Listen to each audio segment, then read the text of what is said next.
The Council for Ethiopian Diaspora Action and the Ethio-American Civic Council are Ethio-American Diaspora Civic Associations, working in unity for civic engagement and advocacy for peace, democracy, good governance, to foster and advance social and economic prosperity in Ethiopia and the Horn of Africa.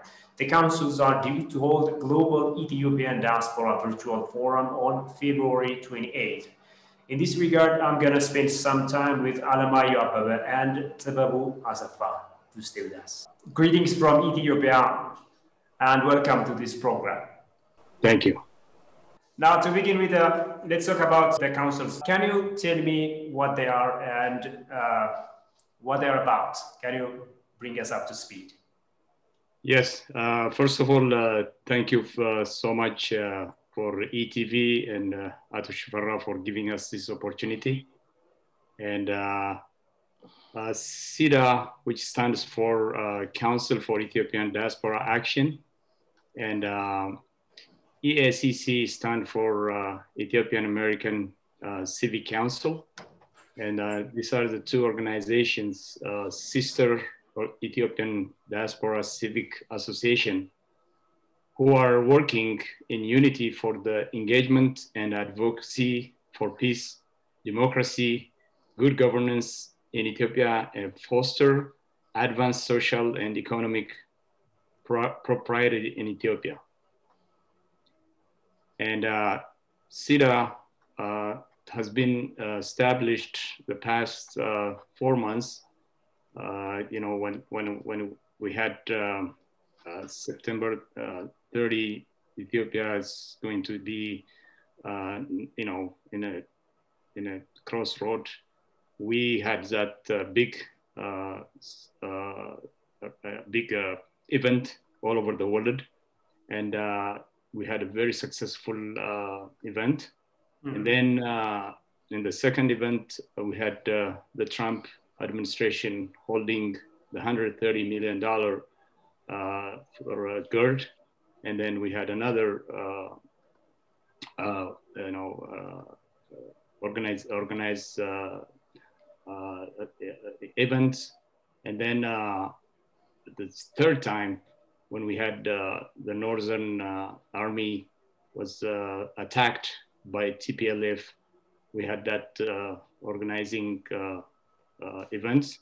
So it's been events after events. Now we're focusing on, focusing on the work right now. Maybe Tebabu, do you have something else to say here to add more? Yes. First and foremost, thank you very much for CTV. This is a golden opportunity for us to express our sentiment and love of the nation and our commitment to the reform agenda. The only thing I'd like to add is for the very first time in the last 30 odd years, not only the people of Ethiopia, as a result of the spirit of Madamar, as a result of the vision the Prime Minister brought to the table, for the very first time, the Ethiopian diaspora has come together. The Ethiopian diaspora has been divided in so many ways, in so many isms and schisms, and neglecting the most urgent need our country has. And so it's a very profound statement to say, finally, the diaspora is coming together. We're putting our differences aside. We've come from different Ethiopian political spectrum, different time, and different social status. But despite all that differences, we're learning how to come together for the call of the motherland. And this is very important because that's what happened 125 years ago. Our forefathers have come together for a common enemy, have put their differences aside, and won. They showed human spirit cannot be defeated. So that is a very significant moment, and we'd like to celebrate that. And I, as a diaspora, a member of the diaspora, who's lived away from his home for such a long time, I'm thrilled to see two giant organizations have come together to bring us home, to bring us to our collective national obligation and call of duty. That I'd like to put on the ground before we go into the detail. All right, thank you. Let's also talk about the timing of the two councils. That's the Council for Ethiopian Diaspora Action and the Ethio-American Civic Council. What's the reason behind for these two closely knit councils as opposed to previous times, if you like? Well, we have a long-term and a short-term goal. The short-term, number one, within the next 3 to 6 months, we'll call a general assembly, and then we'll have a new executive because right now we're temporary, and we're going to have a general assembly from Europe, Africa, Australia, Middle East, North America, to elect a new executive committee and board of directors. And the second objective is pulling up to diaspora for 500 diaspora SIDA members within 2 years to register between 1.5 million to 1 million to 1.5 million diaspora from all over the world. Number three, by next year, February 2022, to celebrate the 126th Adwa celebration in the city of Adwa with thousands of diaspora and international people, 1 week celebration. But we want the Ethiopian government to be prepared to handle thousands of tourists with air, ground transport, hotel, restaurants, boat rides, bike rides in Lake Tana, Wanchi, Koisha, and Gorgora, same time creating thousands of new jobs. Number four is SIDA's partnership with the Ethiopian American Civic to encourage Ethiopian American to participate through community organizing, advocacy, public policy, leadership, development, outreach, and cultivating partnership with the other communities. Our long-term is still on the discussion to teach and educate the young generation who were lost in the past 30 years by ethnic and tribe, were not educated from elementary to college, Ethiopian's history and the history of Adwa for the next 10 to 20 years to be Ethiopian. Number two, bridging cultural gaps by organizing awareness in conference, workshops, focus groups, discussions. Number three, Ethiopian in diaspora efficiently used to facilitate and deliver knowledge, technology, social and economic assistance to Ethiopia and accept economic and social development in the country. Those are the short-term and long-term goals. As I said, by the way, I'm not a member of that organization, but I'm a very strong supporter. I am a social entrepreneur and an activist. I have my own lane. I work on economic engagement to redefine Ethiopian presence in the global market. But that is my ambition, my particular lane of contribution. But at this junction, I've come to join them because, as I said earlier, this is a call of duty. And so I am going to be working with the council in collaboration because the way forward is collaboration and cooperation. And no matter what our perspectives are. So I am a proud member of the US Ethiopian diaspora and a proud supporter of the initiative these two organizations have put on the table. May I add something on this? Please go ahead. Thank you so much. I want to know, and all Ethiopian people, SIDA is non-politics, non-ethnic, non-religion, working with any ruling party or government elected by the people to support in finance, advocacy, lobbying, countries abroad, just like the Jewish, the German, the Italian, the Korean, etc. for Ethiopia. So that's most important that we have to be highlighted.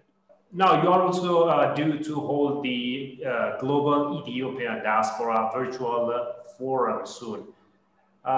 Please bring me up to speed in this regard. Who are the participants and what's its message going to be like? That's a very good question. Okay, let me start from the very immediate and here in the US. As it is organized to bring the Ethiopian diaspora globally. They have both CEDA has members from beyond the borders of America. They have members from England. They have members from Sweden. They have members from. It's a young organization, but it has quite a global reach, and so it is a global Ethiopian diaspora platform. And coming back, I think at this junction we should talk about what is the relevance of Adwa when we say Adwa 125th anniversary. What is that we're celebrating? And what is the message that we're teaching our children that we raise in the diaspora? What is the message that we send to the global community as far as Ethiopians' presence is concerned? So let me first anchor a very significant, important point that is true, yes, 125 years ago, that is true today. In fact, I will say in this particular time in the global political discourse, we see two lines of thought. One is nationalism, as it was pursued by Trump, me sentiment.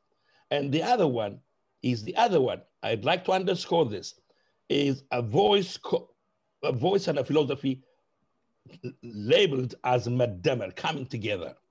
So unity, a collective and an individual approach to political discourse. And as we can see, the world is in crisis because of that national country-oriented division. We'll never go anywhere. Actually, that happens to be the case in Ethiopia as well. So people are divided in all ways and forms and schisms and isms. So Adwa stands as an Ethiopian historical lesson, not only to Ethiopia, to the world as well, that adversity of any kind can only be overcome when people come together. You know, Adwa is a symbolical, a light post. You know, the people of Ethiopia from the four corners of the world, four corners of the nation have converged on the battlefield, answering to the call of national existence. No matter what their differences, they've come together and shown the world, no matter how powerful the invader was, they were able to defeat it in 3 hours. So unity is first and foremost, is what we underscore. People united can never be defeated. And a nation cannot survive without the unity, the spirit of unity of her people. That was true then, and that is true today. And we Ethiopians have to learn that. Our enemy, as far as I'm concerned, is poverty. And the cause of poverty to me is our marginalized presence in the global market, our marginalized political presence, economical presence, and cultural presence. Unless we overcome that, the poverty that our people suffer under cannot be overcome, or we cannot resolve that issue. So unity is important, diversity is important, and the people are those who made a difference. In fact, to be honest with you, if you look at the current crisis in the North, what won? In fact, I've heard a general speak about this in the context of the current Ethiopian crisis in the North. The Ethiopian defense forces were able to defeat because they represented the diversity of Ethiopia, and two, because their human spirit, no matter what the arms, no matter what the physical reality of the warfare psychology was. So unity and diversity are two important things I would like to underscore. Another thing next to that, which is very, very important, and maybe this is time for Ethiopians to reflect. Maybe this is the time Ethiopians to, you know, in Amharic, there is this saying, they also have the same saying in English, you know, a gold at hand is considered. We have a shining historical example that we can teach our children and the world. unity and diversity is our asset, not our, it shouldn't be our weakness. That's number one. Number two, again, you know, the issue of flag, the issue of a country. What is a country? What is a flag? Flag is not a piece of cloth. Country is not a piece of land. Flag, Sandek Alama, flag of a mission, Sandek Alama and Ager are a core identity of a collective of people, spiritually, intellectually, psychologically, name it. Ethiopianness is in my blood. You know, the flag I wear is in my blood. The flag is only a physical representation of my psyche. So that was sustained, that was kept alive for me by the price paid by the ancestors who came together. And today I wear it not as a piece of cloth, as my whole core identity. So people have to understand, people inside and outside of Ethiopia have to understand, and we the people of Ethiopia have to profoundly articulate that. And because, you know, Ethiopia has been there for thousands and thousands of years, and she will continue to be there, because Ethiopianness is in the blood of the children of the many diverse people of Ethiopia who make home in that land, in that God-blessed land. So those are the two things that I'd like to underscore before we go further into the global implication of Adwa, because we're celebrating it, by the way, we're celebrating Adwa not only as an Ethiopian victory, we're celebrating it as an African victory. We're also celebrating it as a victory of good over evil. Good over evil. And in fact, we can teach the world. Right now, the whole global world is under crisis. COVID is bringing us to our knees. So how do we get out of COVID collectively as a global people of the world? I dare say, as an Ethiopian, let's learn from Adwa. Coming together, unity, we can defeat COVID only when we stand together as human beings. One and one only. So I'm glad the United Nations is having a program to make sure vaccine is distributed globally. So even today, Adwa is relevant. So those are the two balances. Yesterday, yes, we're celebrating it because it was a wonderful, amazing story that surprised and fascinated the whole world in the struggle to stop colonialism. In fact, Adwa is the only battle that was won in the context of Africa that stopped colonizers on their aggression track. Maybe, Alex, I want you to tell us, for the people that are that familiar with the event, when is the exact day of this event going to be, and also the participants? Yes, thank you for the question. We're going to celebrate on February 28th. It's 12 p.m. in Eastern time in the United States. And then I believe it's 8 p.m. in Ethiopian time, which is Kamshitu Lasat.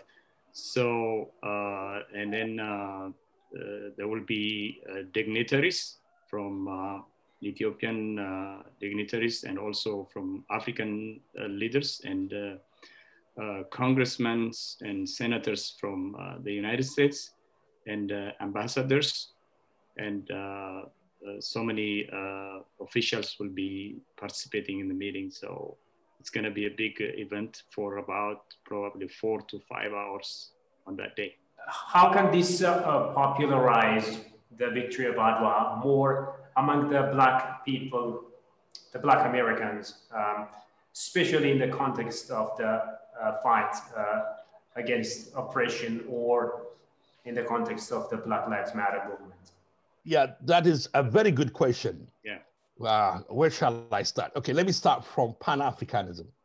You know, the global Black movement, Pan-Africanism, was inspired by Adwa. Right after Adwa, the news that Ethiopia defeated foreign, an European empire. The news went to the four corners of the world. It had inspired people from Cuba, people from Latin America, Brazil, and people in Europe, black people, black and brown people in Europe and America. And the birth of, in fact, Pan-Africanism prior to that was known as Ethiopianism, because Ethiopia was the only country that had an intact 3, 4, 5, 10,000 of years of history. So Adwa was a birth. Marcus Garvey started the movement inspired by Adwa. So for black people, Adwa was, Ethiopia and Adwa were a symbol of freedom, a symbol of unity. That is number one.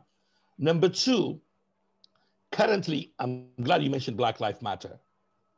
Black Lives Matter is a struggle, a current manifestation of the struggle of the African American people for justice, for inequity. As we all know, the history of the African Americans in America has been a violent history, from slavery all the way to civil rights. African Americans are on a constant fight for equity and freedom. Even though America is the most democratic country in the world, within that context, America has a challenge to address the equity issue as far as the black and brown people of America is concerned. And we Ethiopians who make America home, we're also under that banner. We're also the new blood of the African American experience. So even for Black Lives Matter, the unity element is very crucial, because unless people, in fact, in a Black Lives Matter, they would, they will chant, united people can never be defeated, So that is a relevance in that context. And then, because we are Ethiopian Americans, we have duality, two identity to our political thinking. First and foremost, we work hard. We work hard in America. We're making America great. Ethiopians are in all sectors of the American political, social, cultural, economical landscape, making America great. In fact, taking away from Ethiopia, because most of us were educated by Ethiopian farmers when we were in school. We've come here, we're contributing to America, we're making America great. We're also Ethiopians. So by the fact that we're living and working and paying tax in America, we have a purchasing power, we have an investment power, because we are voters, we have a political power. So we also have to be mindful of our country of origin, the people of Ethiopia. And we have to make sure we leverage this coming together, this unity, so that our collective political capital will be invested to influence American foreign policy in favor of peace, democracy, prosperity in Ethiopia. So not only we're celebrating Adwa, we're also exemplifying our coming together, our political capital. So the powers to be will recognize that we, as much as we are Americans, we're Ethiopians as well.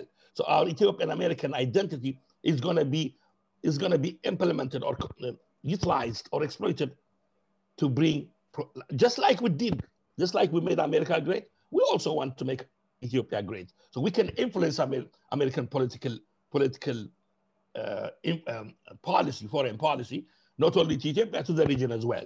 So that's why dignitaries are invited to this celebration.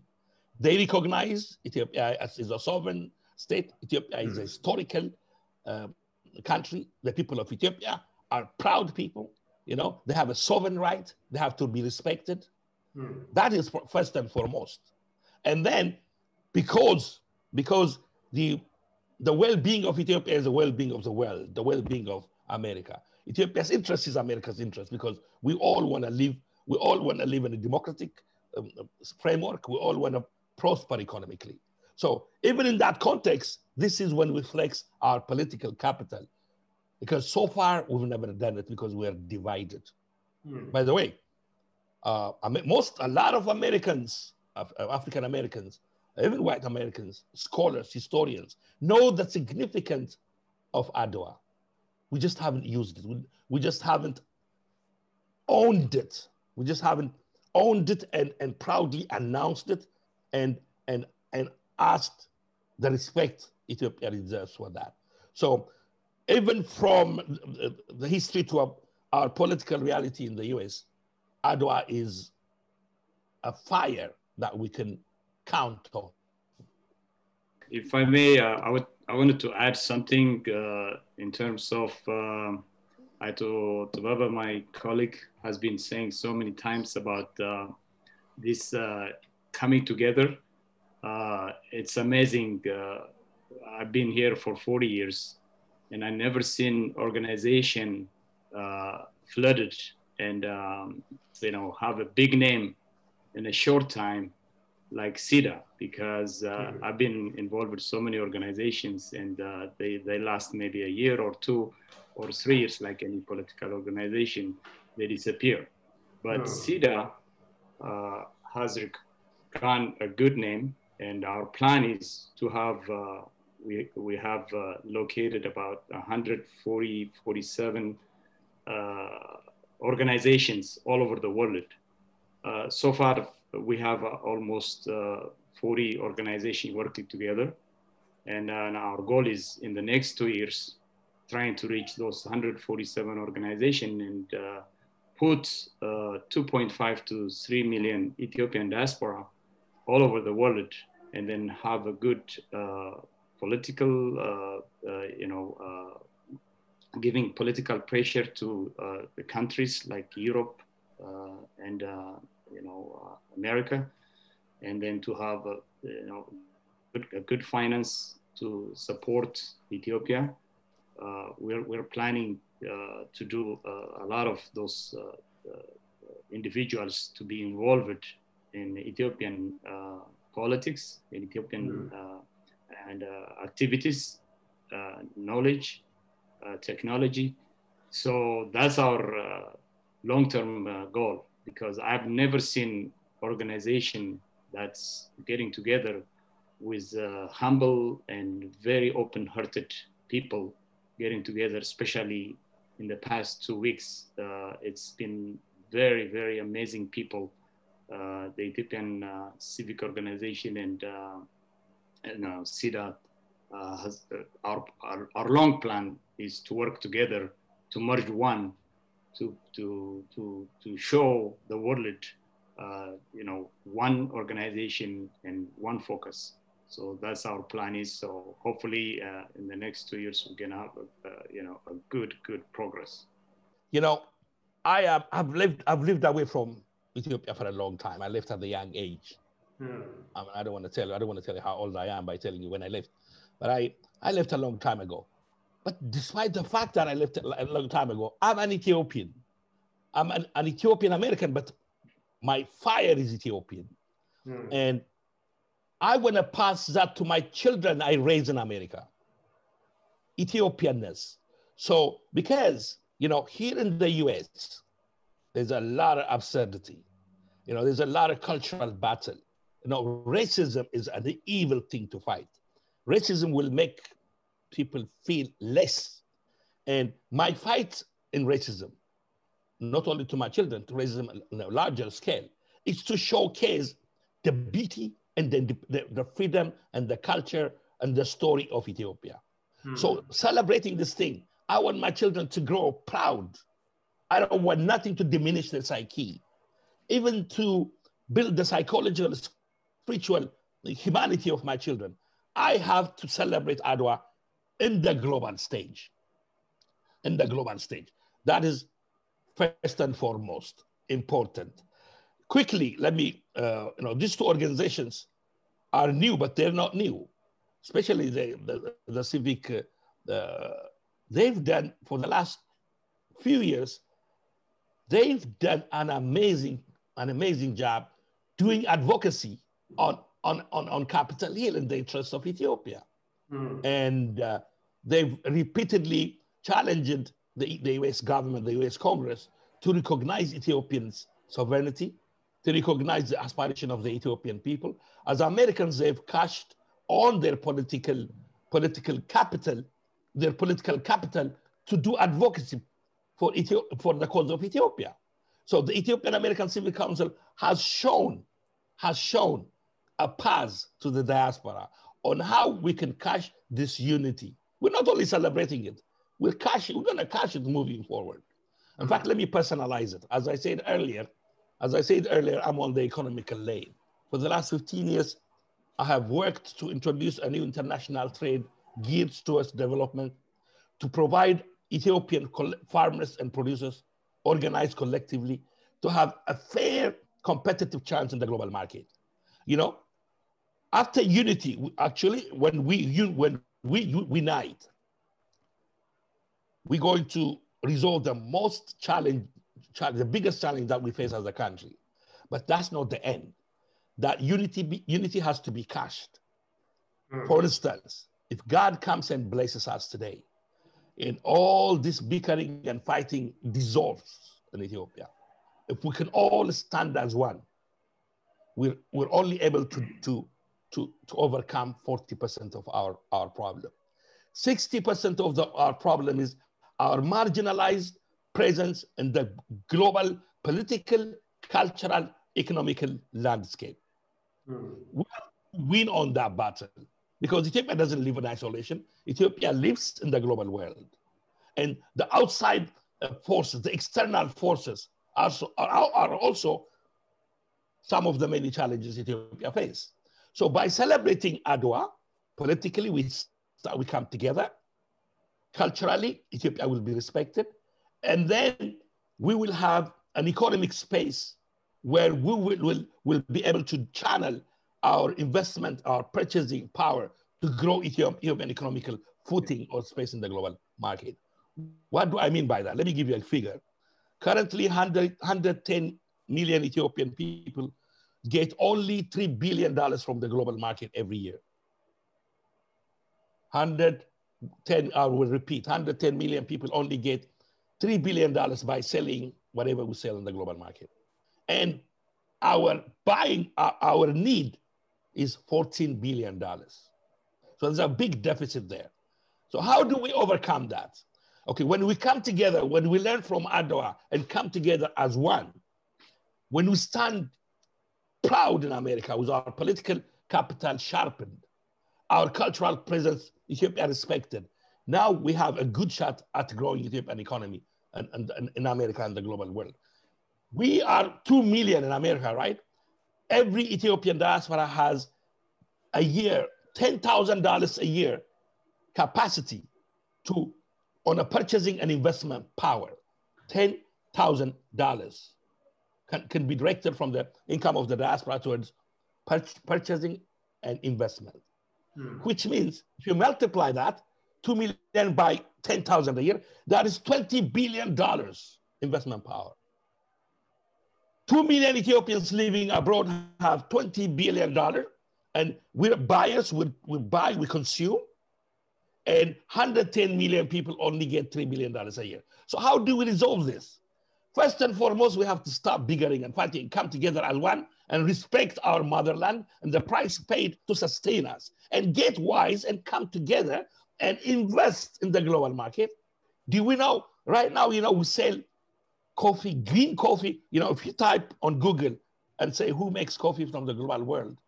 Ethiopia is one of the 5, 6, 10 African countries that sell coffee.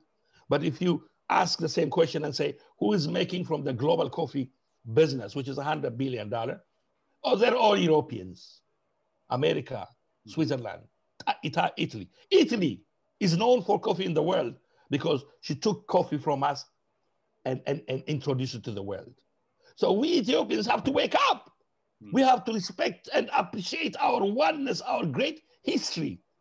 And not only that, we can only survive together. Our fate is intertwined. We've come along so far as one people because of the price paid. And unless we wake up and say, hey, we're marginalized in the global world because of our own shortcomings. And it's only then, in fact, my advice to the Ethiopian diaspora is not only to come together as one, to be wise, to leverage our political power, purchasing investment power, invest on growing Ethiopian business in America, live an Ethiopian dream, not an American dream, be rich, create wealth, while you give access to the people of Ethiopia and to the farmers who paid for our education, who are marginalized, who work hard from sunrise to sundown, but they can't beat the challenges of life because they get so little from the harvest of their labor. If I give you one example, if you walk to a cafe in America and buy a cup of coffee, you pay, let me just say, $2.50. You will be sad to know only 10 cents of that goes to the green coffee. Ethiopia gives coffee to the world. She only gets 10 cents from the $2.50 we pay. We have to reverse that.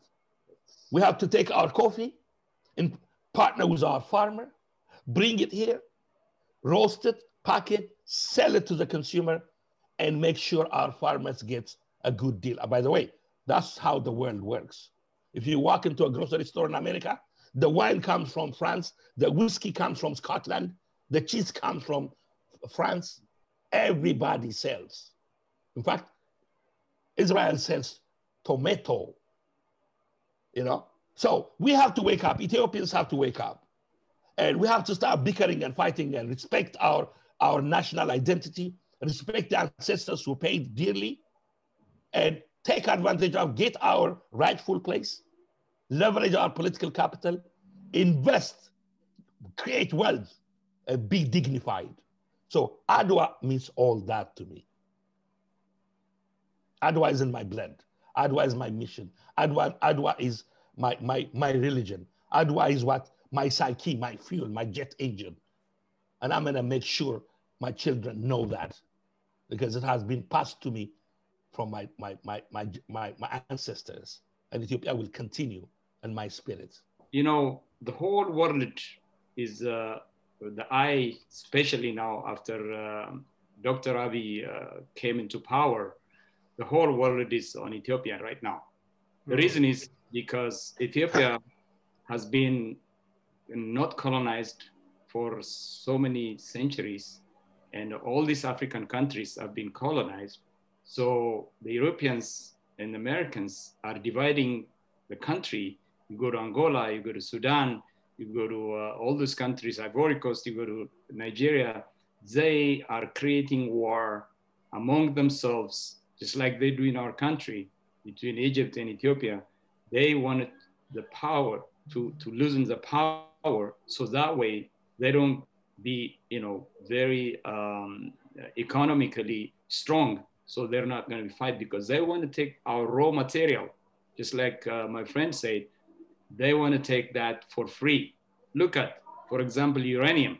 Uranium is the best uranium you can find is in Niger, in Africa. Who takes it? The Europeans. Who takes it? The gold, Angola. Who takes it? The European. Guess why? Because they bribing few leaders, and then they create war among people, ethnic, and then when people fighting and dying, they taking that raw materials and gold and silver to their continent. So they don't want us to grow. They don't want us to be self-sufficient. They want us always to beg for food. That's what they want. So we have to be awake. We have to be awake now because it's time. Now, Africa is, Ethiopia is, the role model because for the whole world, including Africa, because our organization, African Unity, all this AU, even the Ethiopian Airlines, all these huge organizations are in Ethiopia. So if we show the whole Africa, if we have peace and stability, we can be a leader and then we can lead the whole Africa.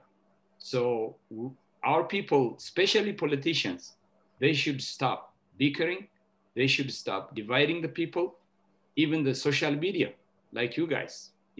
We have to be very fair and balanced and not, not create among Ethiopians ethnic cleansing in religious, all those situations are really has to be controlled by the media. You guys have a very, very powerful power. Media is right now, the whole world, look at CNN, Al Jazeera, BBC. They spread the wrong words to the people. And then they talk about, even the war is not, the right war. And so the media is the most important vehicle. So Ethiopian social medias, you guys have to teach, the whole young children, especially. I know it's 70%, 60% of the young like you guys are very, very, need to be changed, because I know in the past 30 years, the whole generation has been really, really, really in downstream. So we need to teach all the children, and then maybe in the next 5 to 10 years, it's going to be a lot of work, but it can be done. 2019, I was in Niger. I went to Niger to attend to the signature of the African Continental Free Trade Agreement. For the very first time, African countries have come together to build on the infrastructure that was built by the Europeans to sustain what's known as extract economy. The economy that we have in Africa is built by the colonials, and it is extracting resource and sending it to Europe. So it will be finished and comes back to us. In the case of coffee, I was in Niger, in my hotel, I drank a coffee that came from Switzerland. Swiss, Nestle, in Africa. A coffee went to Switzerland and packed and came back to Africa. I, the son of Ethiopia, the mother of coffee, had to drink coffee that came from Nestle. And I got disgusted and I wanted to drink tea. And the tea was a tea that went from Kenya to England, came back as an English breakfast tea. And the chocolate downstairs in the shop is a chocolate that went from West Africa to Switzerland. As a matter of fact, a cocoa farmer, 70% of the world cocoa production comes from West Africa. And a farmer in West Africa cannot even afford to buy a candy that comes from. You will be sad to know, currently, the intra-Africa trade is only 15%. By the way, we have to be smart. Our countries, Africa and Ethiopia, doesn't live in isolation. The foreign powers have tried to bring us down. They've done what they've done all these years to hinder our development, only to make us supplier of the commodity of the world. By the way, Ethiopia is rich in natural resources. Europeans have progressed and created wealth. Where did that wealth come from? The resource came from Africa. Yes. Time has to stop. And so the African Union, I'm really very impressed. The African Union has signed the Africa Continental Free Trade Agreement. I am so impressed. The Africa Import-Export Bank has $8 billion to grow intra-Africa trade. And the time has come for us to add value to our products and compete in the global market. And how do we do that? By the way, in America, in 2018, America passed a legislation called Build Act to redefine America's economical presence in Africa, because the Chinese are dominating the market. And Americans are ready to pull there's a supply chain from Asia to Africa. They have $60 billion allocated to invest in Africa to redefine the US-Africa trade. The question is, where is that money going to go? How is it going to be invested? Who is going to decide what kind of investment? That money is a money I paid as a tax, money that we Ethiopians paid in America working hard. So we have to sit on the table and say, okay, this is how we'd like the investment to go. How are we going to get that? When we're united, when we come together and show that we are united people, when we collectively leverage our political capital. In so many ways, Adwa is very, very important.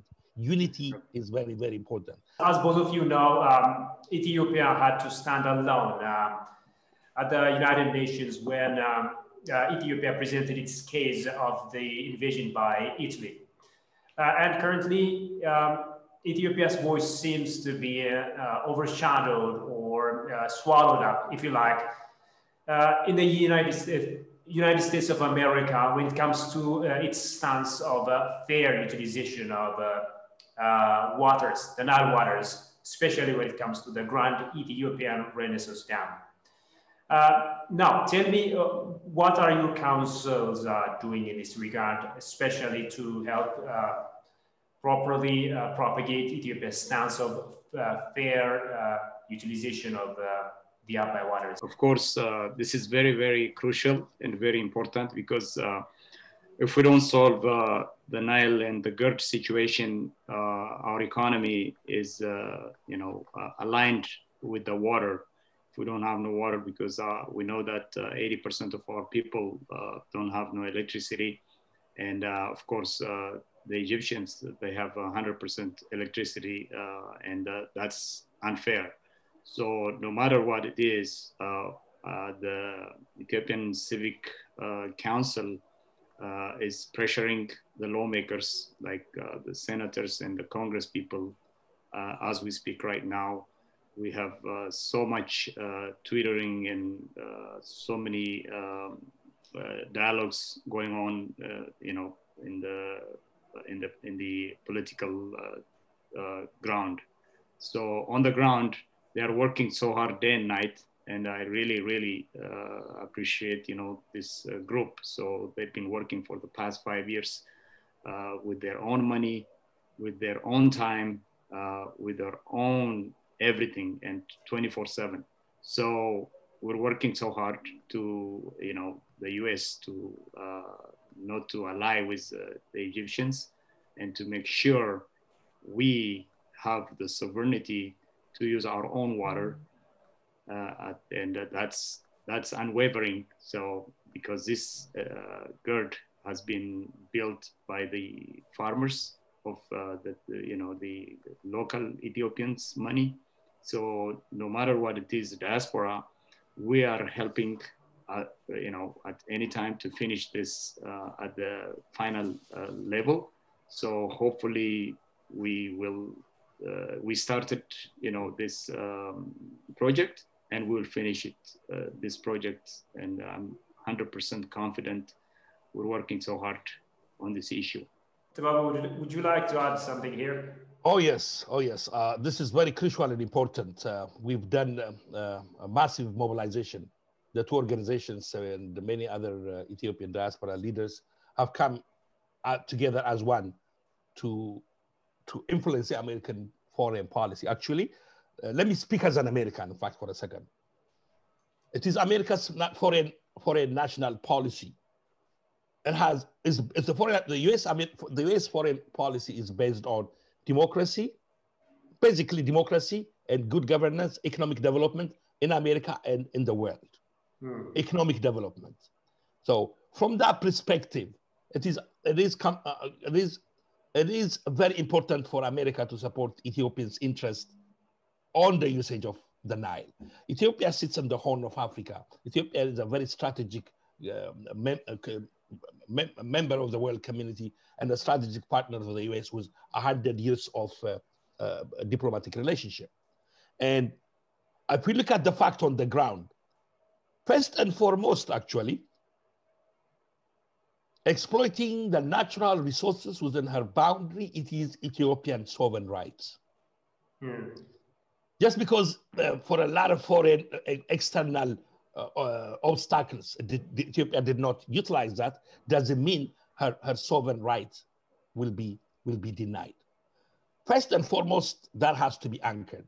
After that, on the implementation of it, because it is a natural resource shared by many other people on the Nile, the usage of the Nile has to be fair and equitable to all, because it's our collective resource, our collective existence. But when we say fair and equitable, we have to start by saying who has been benefiting from the Nile so far. The water usage and the electricity between the three countries, the disparity is mind-boggling, and the Egypt and Sudan have used the Nile due to British wicked and one-sided agreement imposed as a colonial power. So for so long, we're denied our natural sovereign right to exploit our natural resources. And there are other factors as well, financial factors. And for the very first time, Ethiopians have put together nickels and dimes to build their dam. And no one, I don't care, no power, I don't care about history. I care about humanity, you know? So Ethiopia has unwavering and right, but Ethiopia has been fair all along. So it has to be fair and equitable. Ethiopia's sovereign rights cannot be compromised, whether it is the America, the country that I've made home and I like, this cannot be compromised. And the people of the region have to come back to their senses. Our fate is united. Ethiopia has been patient. Now it's Ethiopian right to exploit our natural resources. And we're going to do it fairly, but we cannot compromise that. By the way, our political standing in the globe, because we were so divided and shattered, that's why we're not respected. But moving forward, by raising the flag of Adwa, we have to show the whole world we don't compromise. Because 110 million people, we're talking about 110 million people in Ethiopia who've been marginalized by international external forces and denied their natural God-given right to exploit their. So it is a serious matter. We're going to do it fairly. We're going to do it equitably. But Ethiopia has to be, in fact, supported, because the prosperity of Ethiopia is the prosperity of the region. The development of Ethiopia is the development of the region. Peace in Ethiopia is peace in the region. And America has a vested interest. It is in line. The Ethiopian policy towards the Nile is in line with the US foreign policy. And as an American, I'm going to remind my senators and my congressmen and the US Congress and the government, with my fellow Ethiopian diaspora, we're going to fight for that right.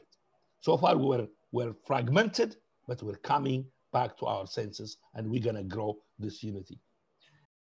As Mr. Tababa said, even though the Egyptians, allocated $800,000 lobbying group, hiring a lobbying group, and our the Ethiopian American Civic Council have found the best lobbyist company with even a third less money, less than 200,000, that they can do what they pay 3 times. So now our next project after Adwa celebration is moving forward to, we know that Ethiopian government doesn't have hard currency. We're trying to allocate a budget to fight this up to the tooth nail. And that's our plan. So I just want Ethiopian people to know that's our next project. Ethiopia is preparing for its national election. How are you going to support Ethiopia in conducting free and fair election? As we follow the news, the election committee, they've been working so hard to make the election fair and election, and led by with Mrs. Burtukan Mideksa. And I'm sure there is, when we hear, the news every day with so many developments, that trying to do it even electronically to have everyone's voice heard. And we will encourage Ethiopian people to have their voice heard. We've seen it in 1997 during the big election. 60 million people went out to vote, and hopefully at this time 100 million people will go out and vote, because there's thousands of voting booths, and I'm sure all political opposition parties are allowed to freely